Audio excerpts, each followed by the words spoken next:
Look, we have to break up. I felt like I was punched in the stomach. The memory of Aaron's words just kept hitting me over and over again. You violated my privacy. How could you go through my phone? You really got issues. I can't stop crying. How could he leave me? He was the one who wanted to get married and have babies together. We were together for 6 years. I planned my whole life around this relationship. You know, you really need to work on yourself. I don't even know who I am anymore without him. I can't go on. I stayed home for a week, crying nonstop. Every time I went online and saw him, I would just start panicking and crying at the same time. It was the worst 7 days of my life. And I couldn't stop watching his stories and posts on Instagram and Facebook. He was out having the time of his life while I was laying here feeling like my whole life was over. Every single story he posted sent me down a spiral. Every post he made me beg for this pain to go away. I eventually realized that I had to stop torturing myself. So I deleted him off every single social media I could. I even blocked and deleted his number too.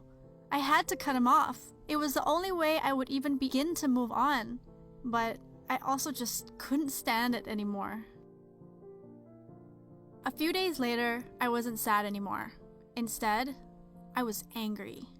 I had found the text that he was sending with Patricia, and it finally confirmed all of my suspicions. For weeks, I had been tormented with the thought of him cheating on me. But yet, even when he was caught red-handed, he kept deflecting my questions, and he turned it around on me to make it seem like I was the one that was at fault. How dare he? He cheated on me! I called my best friend Mandy. Okay, let's go out. I need to find something to play with. Hey babe, are you sure? It's really unhealthy to just jump straight into another relationship. You really should process your feelings. Think about it all. Maybe keep a journal and write about the positive and negative aspects so you can learn from it. That way, when you get into a new relationship, you won't repeat the same mistakes. Relationship. Who said anything about relationship? I'm looking for a one-night stand. I was dancing my heart out in the middle of the dance floor in my short skirt and cleavage-showing shirt. It wasn't long before I was noticed by a few targets. I danced in a circle to slowly look at who I was going to choose.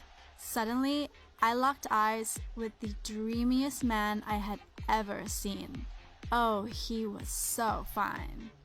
Blonde, blue eyes, and muscles practically begging to be grasped. He was like a real-life Hercules. I sent him a seductive smile, and that was it. That was all it took. He made his way over to me and immediately placed his hands on my hips. Then, we danced and danced and danced, and went back to my place and danced some more, if you know what I mean. I woke up the next morning feeling more like myself than I had in weeks. Now, I know this is not the healthiest way to get over a relationship, and I know that I will still be angry and have to deal with the emotions that will come after. But boy, at least I will be hella satisfied while dealing with it. I turned over to stare in disbelief at the chiseled abs passed out in front of me. What the? Who could that be? Kim, I just came to get my stuff. Just open the door. I know you've been crying all week and you don't need to feel ashamed of how you look. I just want to come and get my stuff.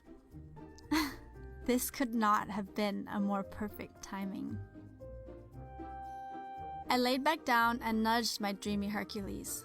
Babe, can you get that? I don't know who it is and I'm scared. Hercules, like the true hero he is, got up and walked to the door, completely naked. He opened the door and I don't think I have ever seen Aaron so shocked. His jaw fell to the floor and he was speechless. Oh, it's you. I walked over wrapped in a towel. Look, this is not a good time. I'm working on myself. And I slammed the door.